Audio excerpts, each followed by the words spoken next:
Во вечерашнава епизода ви ги носиме најинтересните дискусии од МЕФ Енергетскиот форум, кој што во понеделникот и вторникот се одржа во Скопје по 8 пат. Настан што прерасна од регионална платформа за дискусија во арена за конкретно действување. Имаме и други интересни соговорници на различни теми од истата област енергетика. Останете со нас. 1,3 трилиони долари годишно. Ова е цената што човештвото треба да ја плати доколку сака сите 190 земји, вклучително и Северна Македонија, да поминат низ енергетската транзиција. Ова е еден од заклучоците на МЕФ Енергетскиот форум 2025 кој што се одржа во Скопје неделава. Енергетската транзиција не е веќе само техничко прашање, туку и генерацијски предизвик, а Западен Балкан треба да биде и предводник, а не само следбеник во овој процес. Ама за тоа ни треба политичка воља, експертско знаење, регионална соработка, но и вклученост на самите граѓани. Токму затоа на форумот се собраа најважните представници од секторот, од страна на официјалните институции во регионот, политичари, бизнисмени, представници на компаниите, експерти, но и представници на граѓанскиот сектор, за да ги разгледаат можностите и различните аспекти што се пред сите нас во овие тешки геополитички и економски времиња. Renewables are today the most competitive way to produce electricity in almost all the world. Moreover, over 85% of our capacity addition are geographically concentrated between North America, Europe and China.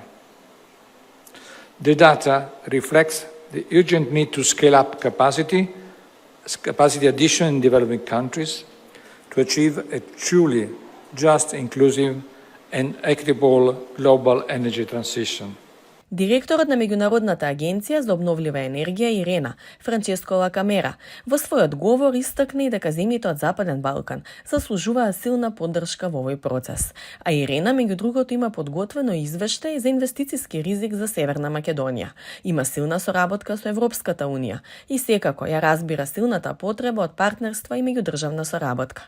The best way to ensure energy security is go for a distributed energy system. No one can block the sun, can block the wind, can block the geothermal capacity. It's just a question of our capacity to harness this vector and make everything more secure for everyone. Амбасадорот на Европската унија во Скопје, Микалис Рокас, се осврна на проектите што ЕУ ги презема во однос на енергетската транзиција. Тој објасни дека во изминатите 2 години ЕУ имплементираше легислатива со која се обврзана намалување на емисиите на јаглерод диоксид до 90% до 2040 година, а до 2050 пак Унијата треба да стане и целосно неутрална. Рокас кажа дека значително е намалена зависноста од руски фосилни горива и дека Европската унија продолжува уште посилно во таа насока на енергетско ослободување, ги проширува своите енергетски капацитети и ја подобрува енергетската ефикасност. Our ambition under the EU Green Deal is to reach a renewable energy target of 45% by 2030 and improve our energy efficiency by 12%. So building on these foundations, the EU recently unveiled its Clean Industrial Deal, which should turn decarbonization into a driver of competitiveness. This is to say that the European Union has embarked on a journey of transformation of our economies and societies, and we want to make them greener and more competitive. Амбасадорот порача дека земјите од Западен Балкан треба да се гледаат како партнери на ова амбициозно патување, а во Северна Македонија тој гледа голема одлучност да се оди понатаму. In the past year we have seen encouraging progress.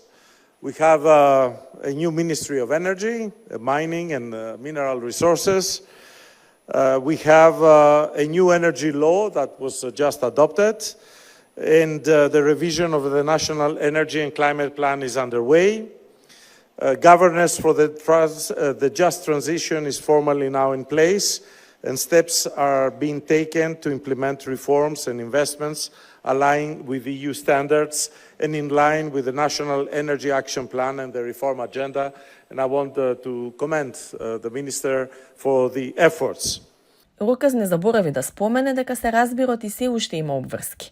И тука тој ја посочи легислативата, односно законите кои се однесуваат на обновлива енергија, енергетска ефикасност и климатска акција, кои допрва треба земјава да ги имплементира.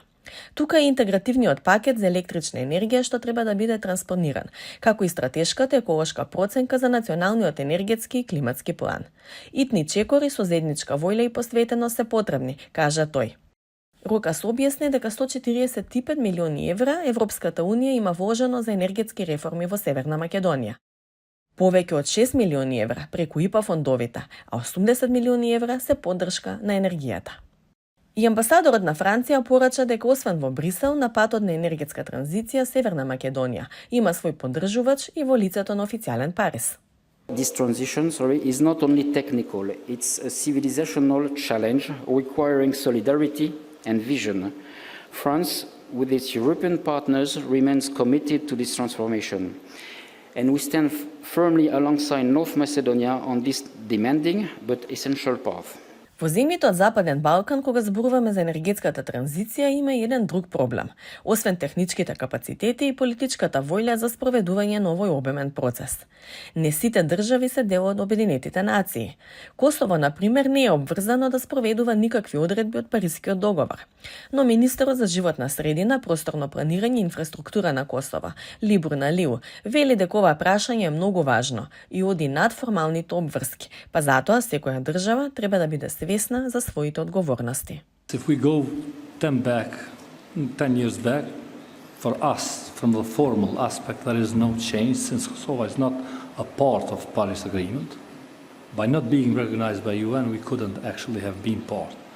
Therefore, if we look formally, we have no obligation to fulfill any obligation for the targets of the Paris Agreement, but being aware of the entire situation and the trend, of the global trend, we have been taken serious steps on the climate change policies in our country. Therefore, we are doing our part, no matter are we going to be or not recognized, because we are aware that climate change situation is quite sensitive and we are going to be impacted, and we will impact also the region and the entire globe. Една од клучните грижи во процесот на енергетска транзиција е како таа ќе се одрази врз оние кои се најранливи, сиромашните групи на граѓани. На оваа тема многу се зборуваше на форумот, имајќи предвид дека земјите од Западен Балкан со големи социјални разлики и со висок праг на сиромаштија се под поголем ризик. The geopolitical instability, economic pressure from competing global actors, and the climate emergency we all face remind us of one thing: we need each other more than ever. For the European Union and the Western Balkans, the path forward is shared. And that path runs particularly through regional cooperation and as Ambassador just said, energy transition. This transition is not optional, it is already underway.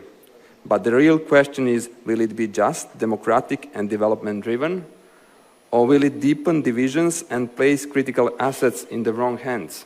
Некои од учесниците побара од владите на Западен Балкан да се фокусираат на обезбедување на поедноставен пристап до разните можности за финансирање, кои граѓаните ги имаат и од домашните влади и од странските фондови. I think it's obvious that there is still big gap, and especially vulnerable groups and citizens are not the one tapping into this finance. So honestly, making the process as seamless as possible. I think we overcomplicate. We have local governments, they issue permits, they are the first point of contact for these citizens. Translating this to the as easy level as possible on how they can tap into the finance, matching this with technical support. We have technical support for institutions, massive technical support, but then we don't have technical support for citizens to apply for installing photovoltaics, to draft a simple form and to actually get the money for this. So I think government sector, that's why I'm saying optimization. The tools are there, so government should make it as seamless, as easy as possible. And honestly, they can open up, UX or user friendliness exist in the private sector. Any product you test how easy it is to use. Any policy you need to test how easy it is to use, especially for those that we're trying to tap. So I think, again, I will finish, let's optimize policy so that we don't overcomplicate and really bring this opportunity to the most vulnerable. Министерката за енергетика, рударство и минерални суровини објасни што македонската влада прави за енергетската транзиција, особено потенцирајќи го новиот закон за енергетика, што беше споменат и од страна на евроамбасадорот. Оваа година со голема посветеност и со широка јавна дебата го донесовме новиот закон за енергетика кој представува вистинска пресвртница во енергетскиот сектор. Законот овозможува целосна либерализација на пазарот на електрична енергија, со што ќе се стимулира фер конкуренција и ќе се отвори простор за нови приватни инвестиции. Јасни правила за производство и интеграција на обновливите извори, што значи полесна постапка за добивање лиценци и поголема предвидливост за инвеститорите. Воведување на енергетски заедници, каде што граѓаните и општините ќе можат заеднички да инвестираат и да произведуваат зелена енергија. Посилни механизми за заштита на потрошувачите, особено на ранливите категории, преку социјални тарифи и транспарентност на цените. Нагласен акцент на енергетска ефикасност како најчист и најекономичен извор на енергија. Инвестиции и конкретни проекти. Не остануваме само на нормативно ниво. Паралелно ја реализираме најамбициозната инвестициска агенда. Изградба на нови објекти од 1,6 гигавати до 2030 година, модернизација и проширување на преносната мрежа за подобра интеграција на зелени извори и зајакнување на регионалната поврзаност, нови интерконектори за природен газ со Грција, Србија и Косово, како дел од транзицискиот период кон чиста енергија и поврзување со регионот. За прв пат воведуваме и проекти за складирање на енергија, развој на зелени хидрогенски капацитети кои ќе бидат клучни за флексибилноста на системот. Регионалната соработка и европската хармонизација е секако вклучена. Ние сме членка на енергетската заедница и го движиме енергетскиот сектор кон полна хармонизација со европското законодавство и зелениот договор. МЕФ енергетскиот форум годинава се одржа инаку по 8 пат, подпирајќи се на 3 столба во својата организација: ЗИП институтот од Скопје, делегацијата на Европската унија во Северна Македонија и македонската влада. Агенда 35 е традиционален медиумски поддржувач. Господине Бесимовски, ви благодарам за овој разговор. Во моментов се случува тензија на Блискиот исток, односно се засилуваат тензиите помеѓу Израел и Иран и се стравува за вклучување на САД исто така во овој конфликт и цените на нафтата на светските берзи веднаш реагира, односно пораснаа. Во исто време и регулаторна комисија за енергетика направи корекција на цените на енергенсите во земјава. Може ли да им објасните на граѓаните што точно се случува? Најнапред благодарам за поканата. Од минатата недела, од петокот, кога започна овој конфликт на Блискиот исток, во петокот имавме драстично зголемување на суровата нафта на светските берзи. Тоа беше некаде помеѓу 7 и 8% и тоа понатака се одрази и на цената на нафтените деривати, на бензините и на дизелот за кои што ние определуваме цена.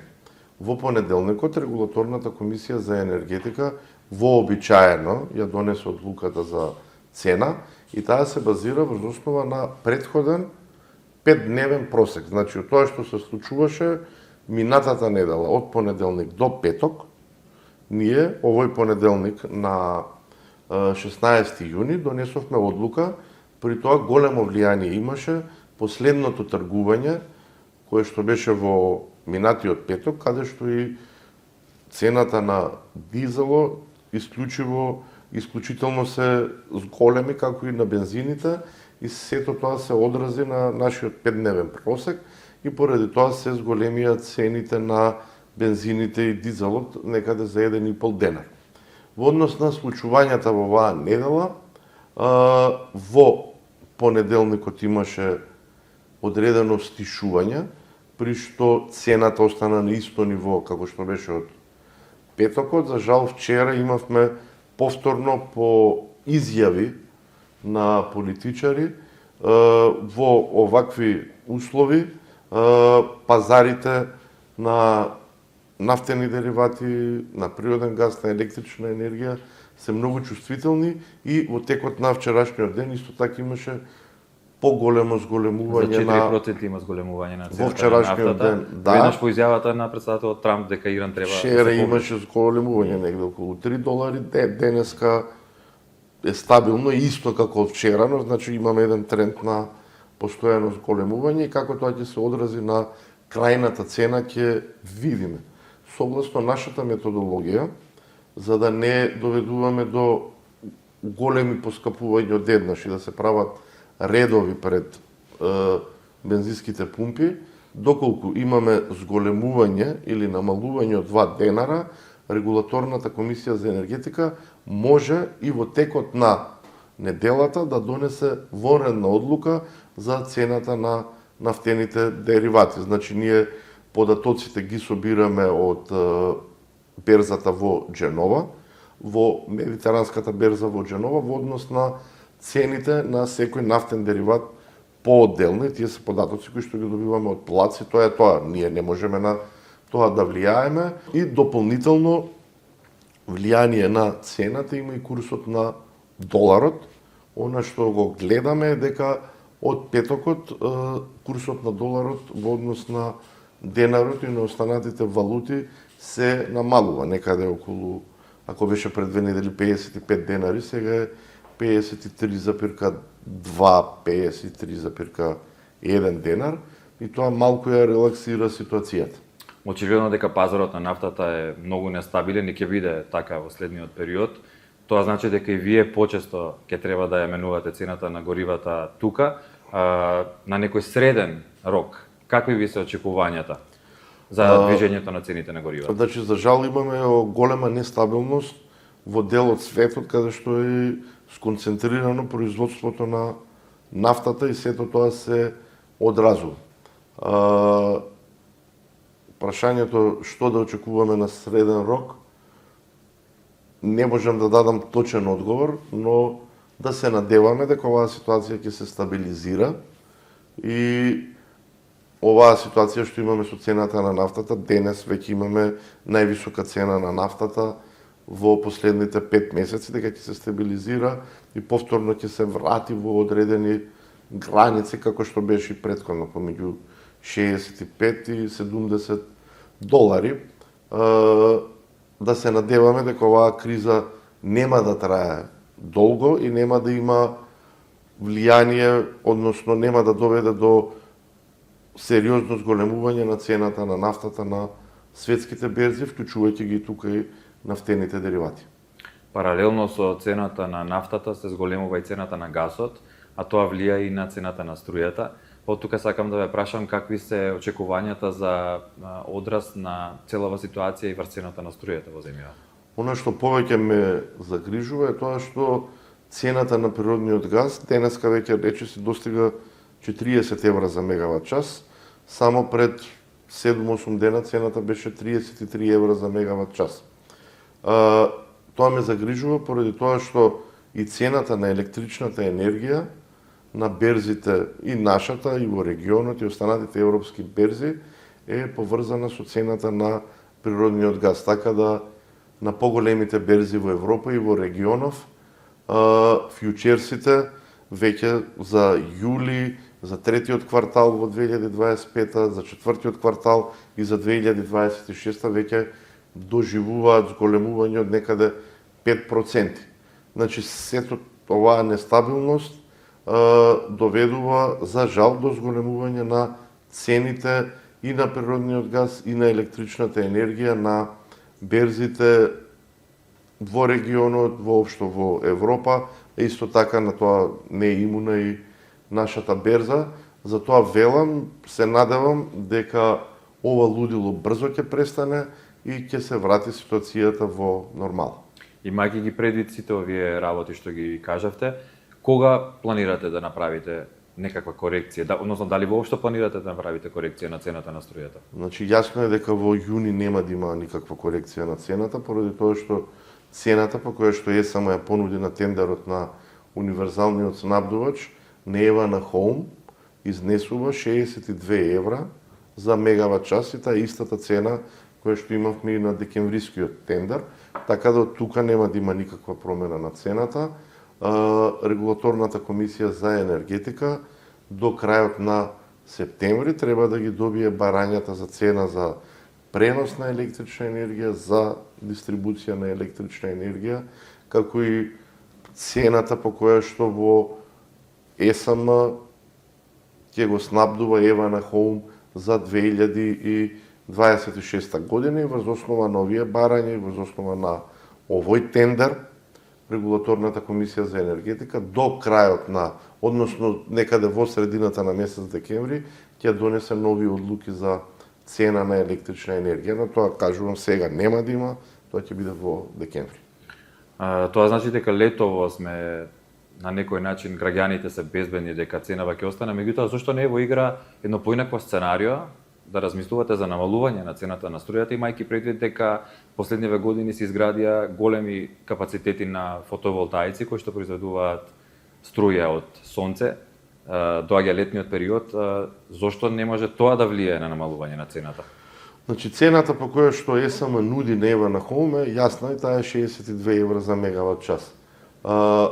ЕСМ е компанија покрај тоа што има собствено производство, кое што тргува на нашата македонска берза со продукти. Вообичаено, колку што ги гледам, купуваат електрична енергија кога е пониска, продаваат на слободниот пазар кога е повисока и тоа е добро, бидејќи на тој начин си го оптимизираат и своето производство, но исто така и им се остава можност да остваруваат и одредени добивки.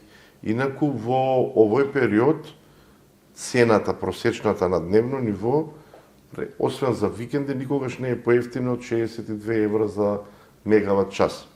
Инаку јас се согласувам со вие тоа што го кажувате, јас дури би размислувал и ЕСМ на една транспарентна постапка да им понуди на сите овие фотоволтаици кои што се направени во Македонија за еден подолг период, 3, 5 или 10 години, да им ја откупува електричната енергија по цена по која што ќе се добие и верувам дека тоа би придонело и за стабилизирање на ситуацијата на ЕСМ од една страна, бидејќи во периоди кога имаме очигледно производство на електрична енергија од фотоволтаици, би се штедела водата од нашите хидроелектрани, исто така би се штедел и јагленот, кој што го увезуваме и на тој начин би довело до намалување на трошоците во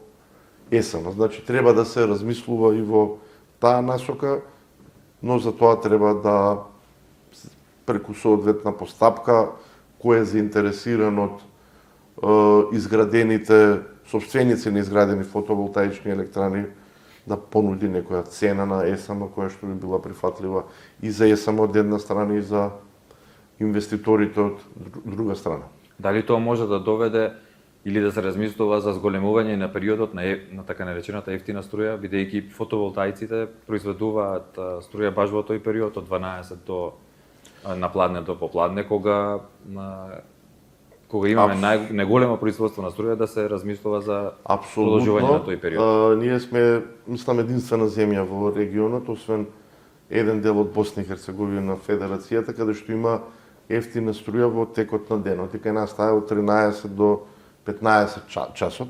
Она што го гледаме од сите берзи, од македонската и од Хупекс и од сите останати берзи во регионот, факт е дека во периодот некаде од кај 11-12 часот па до кај 16-17, зависи кој месец, дали март, април, мај, јуни, цената на електричната енергија е најниска, а во овие месеци кога што има најголемо производство од фотоволтаици, то во овој период цената се случува за време на викенди да е негативна, да е близко до нула, да биде 2 евра, 3 евра, 5 евра, 6 евра, споредено со цената која што е негде после 20 часот, која што иде преку 200 евра. Значи, јасен е пазарниот сигнал дека цената на електричната енергија во тој период од кај 11-12 до кај 16-17 часот е најниска и да, може да се размислува, но исто така ако го пратиме пазарниот сигнал, тоа би значило ако вие 2 часа во овој период кои што се ги зголемиме за уште 2 часа, тогаш овие 2 часа кои што се од 22 до 7 наутро, од 22 до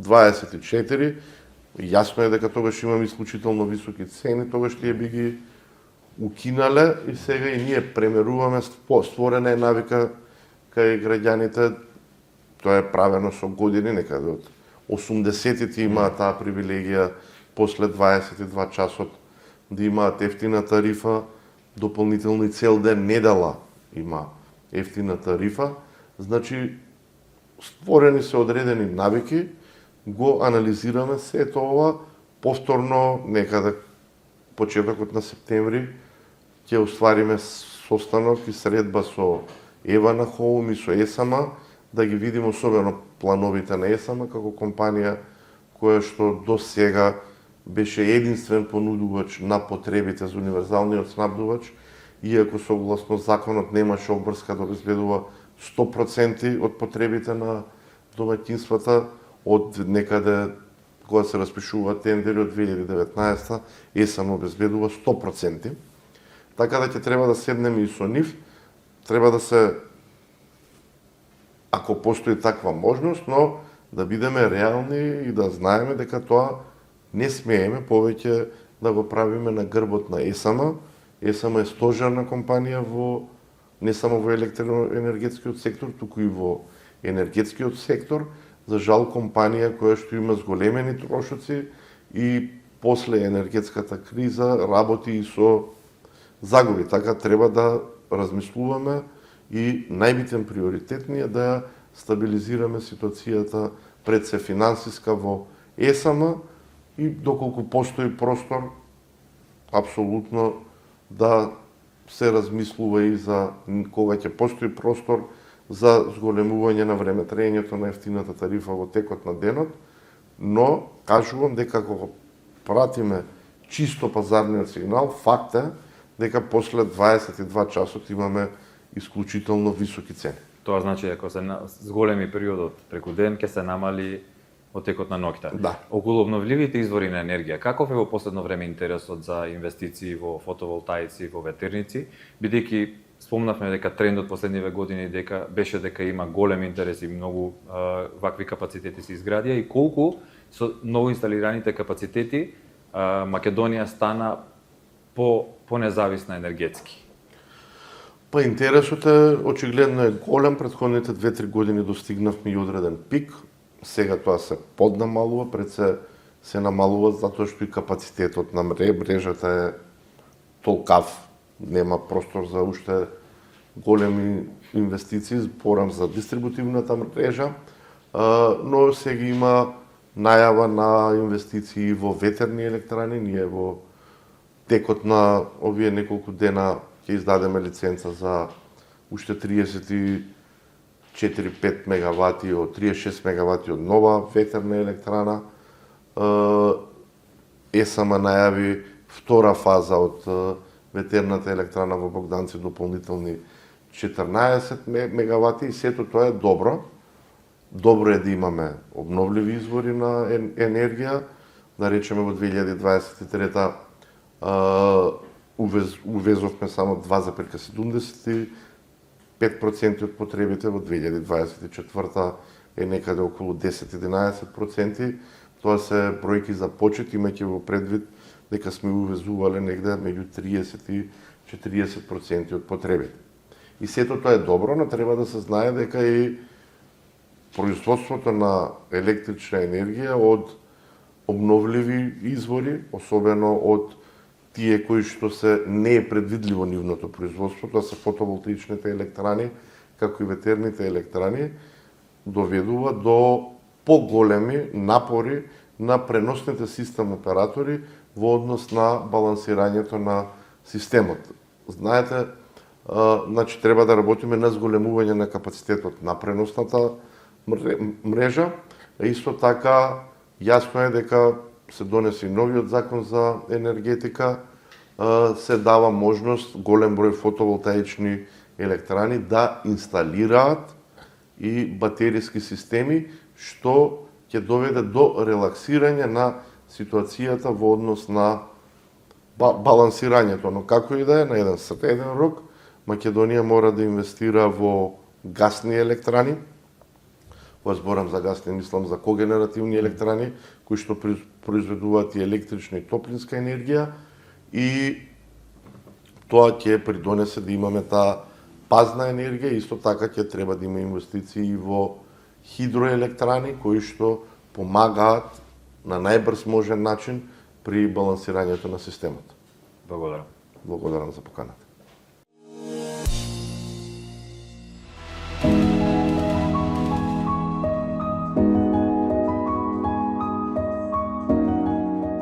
Зен е македонски бренд на иновативна облека адаптирана на потребите на лицата со попречености.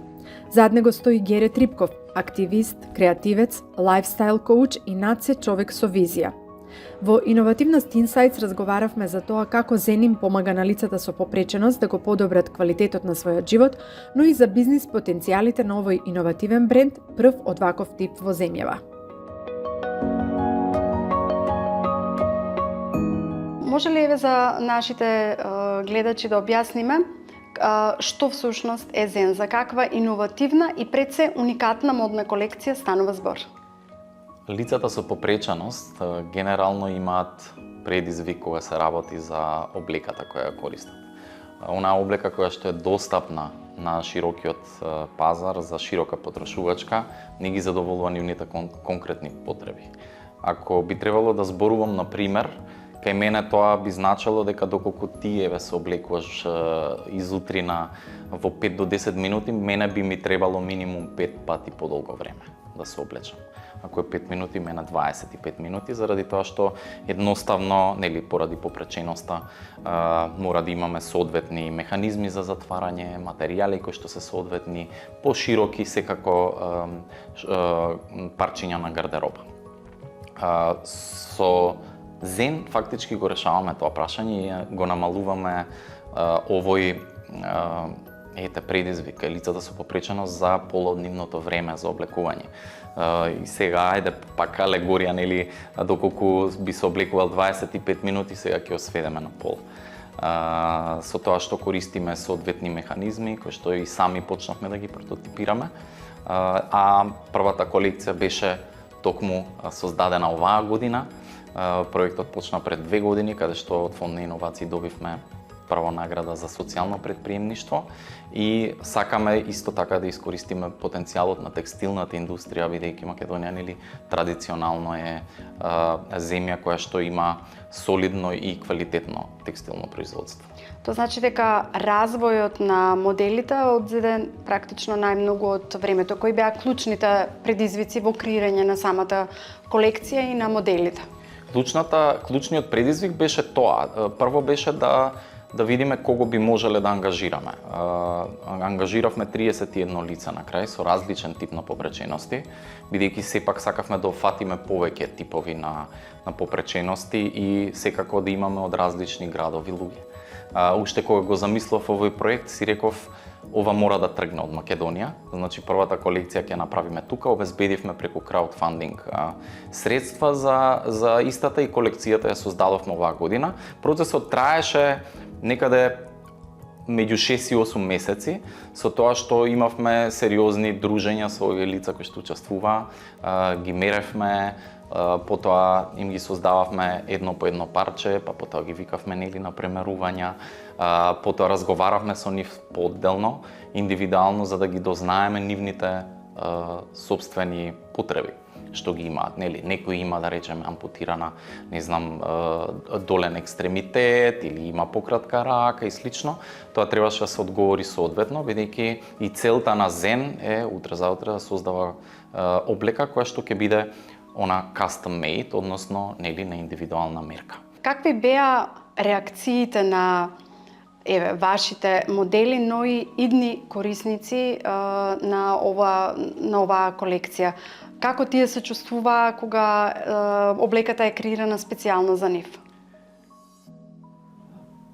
Мислам дека решаваме едно екзистенцијално прашање. Може би драматично тоа звучи, меѓутоа се работи за прашање кое што е многу битно, не само за тие лица кои што учествуваат, туку и за нивните родители и најблиска околина, асистентите, старателите и слично.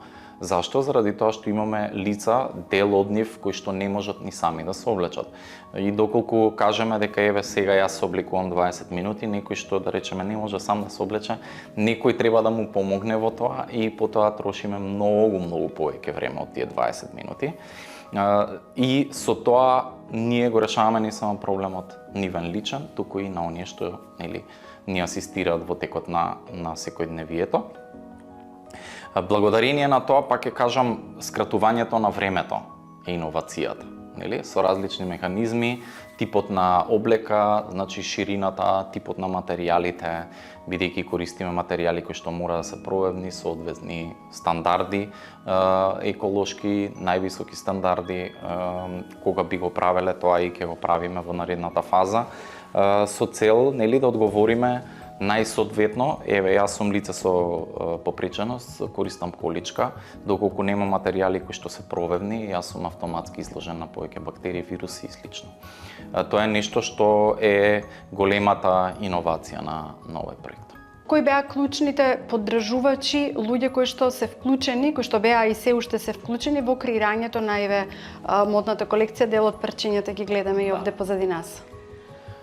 Тимот се состои од тројца. Зборуваме за дизајнерскиот тим, него го сочинуваат Ена Зафировска Трајкова, која што е моден дизајнер и работи во Словенија, таму создава одржлива мода и колекции кои што навистина се доста барани и ценети од страна не само словеничките купувачи, туку и кај нас и генерално во регионот. Потоа Сара Величковска, која што туку излезена од модниот факултет од Фиренца, Марагони, кој што работи на овие теми доста посветено и секако јас како дел од тој тим, благодарение на оние средства кои што ги создадовме, со учеството на настанот донаторски кружок, мислам дека на некој начин си потпомогнавме финансиски за да стигнеме денес тука каде што сме. Веројатно досега модата или облеката беше последното нешто кога се зборуваше за инклузија на лица со некаква попреченост. Во овој контекст, како модата може да придонесе кон подобра инклузија? Па да, инклузијата е процес. Инклузијата не застанува. Дури во западноевропските земји, каде што имаме, да речеме, сериозни буџети кои што треба да ги покријат сите теми кои што се поврзани со соодветно вклучување на социјално ранливите категории на групи. Кај нас состојбата е се уште на незавидно ниво, мора да признам, меѓутоа ние како здружение и генерално како тим работиме тоа да се подобрува од ден за ден, дека ќе ги решиме сите проблеми во овој наш еден живот, сигурно нема да го направиме, меѓутоа се надевам дека бар во некоја рамка тоа ќе го придвижиме напред.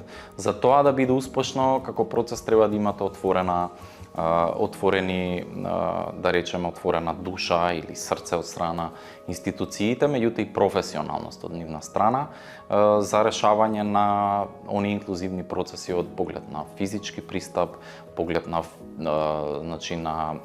оние основни човекови права, пристап до образование, квалитетен живот и учество во јавен и општествен живот, нормално и во културниот живот. Тоа е нешто што ние како организација во нашето портфолио на проекти го правиме. И сега ќе се навратам назад кон Зен. Некои коментари кои што стигна од нас, од лица кои што навистина ни значат и беа присутни таму, рекоа: вие дечки направивте нешто во еден ден што да речеме кај нас во 30 години еве се уште не се случило. Имаме лица од различни региони, од различни градови од Македонија со различна попреченост. Нивните фамилии беа директно вклучени во целиот процес и благодарение на ова успеавме да докажеме дека тие лица еднакво, дури можеби и подобро знаат да пренесат нешто што е нивен предизвик во животот, меѓутоа и да го прекажат тоа на некој позитивен начин. Овие 31 лице преку нашата изложба, која исто така ја креиравме, 31 портрет, ќе прошета низ Македонија, ќе раскаже собствената приказна и преку плакати. Постојат ли во земјава и некои други можеби позитивни примери каде што некаков тип на иновации придонеле кон подобрување на животот на лицата со попреченост? Дефинитивно постојат такви проекти и ги има во повеќе региони низ Македонија. Мене ме радува една работа, а тоа е дека сериозно се пристапува кон асистенцијата на лицата со попреченост. Тоа е една многу голема тема и широка тема, меѓутоа се оди во подобра насока, доколку претходно, например, родителите се грижеле само за своите деца, сега имаме институционална помош за да им се олесни на фамилиите овој вид на секојдневие. Тоа е една работа. Втора работа, иновации, како иновации имаме во поглед на повеќе на образовни, културни настани. Да речеме, ние работиме еден проект кој што се вика Фестивал на инклузија, кој преку културни настани, театар, музика, работилници за деца, пробуваме оние, да речеме, две страни на општеството, социјално ранливи категории и оние кои што не се од ранливи категории, да ги споиме преку уметноста и преку културата, за да можеме да ги зближиме нив. И секако тука ни се фокус младите и децата, бидејќи знаеме дека децата најдобро комуницираат преку игра, преку музика, преку култура. Она што исто така, може да го споменеме, нашиот пријател Кристијан Лазарев, кој што веќе активно работи на тоа, да имаме пристапност на интернет страните во Македонија. Тоа е нешто што е во зачеток, меѓутоа мислам дека е добра насока, заради тоа што не е доволно вие да аплицирате една апликација на веб-сајтот, која што вие некаде таму во Америка создадена и да кажете да, мојот сајт е наполно пристапен за различен тип на лица кои што имаат различен тип на попречености. Сепак треба да тоа да има некакви стандарди и да биде изработено според стандарди. Која е големата визија на Зен и перспективата овој македонски уникатен бренд да стане глобално познат бренд? Визијата на Зен е да го подобриме човековиот живот.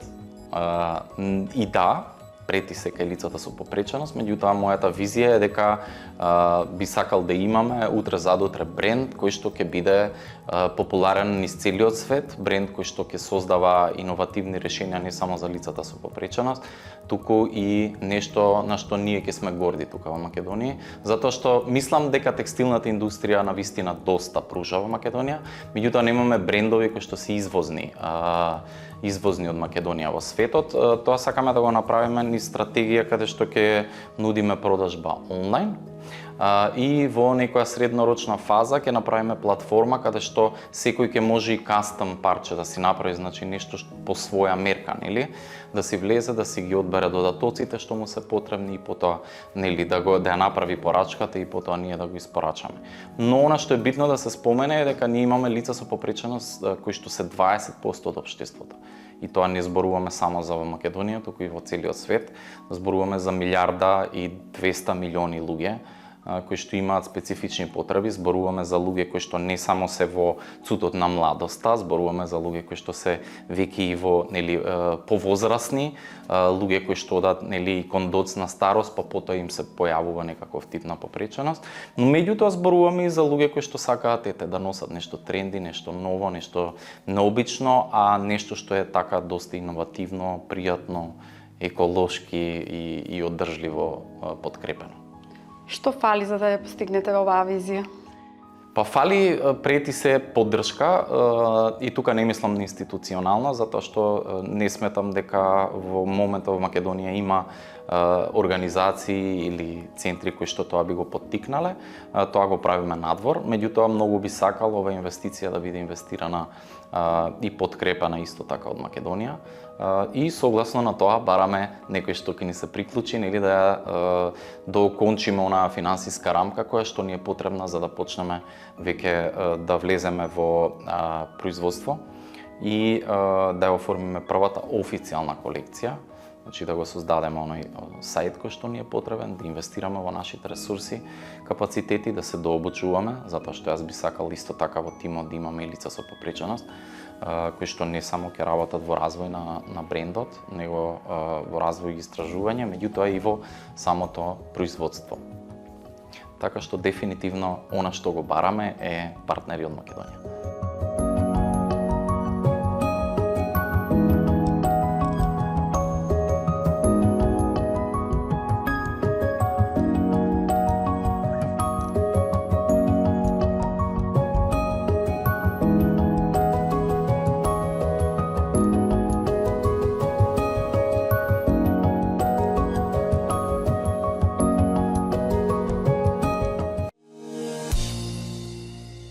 Ве поздравувам до следната емисија и следната епизода, која што е за 2 недели на истиот термин и на истата фреквенција. Останете со нас и со Македонската телевизија.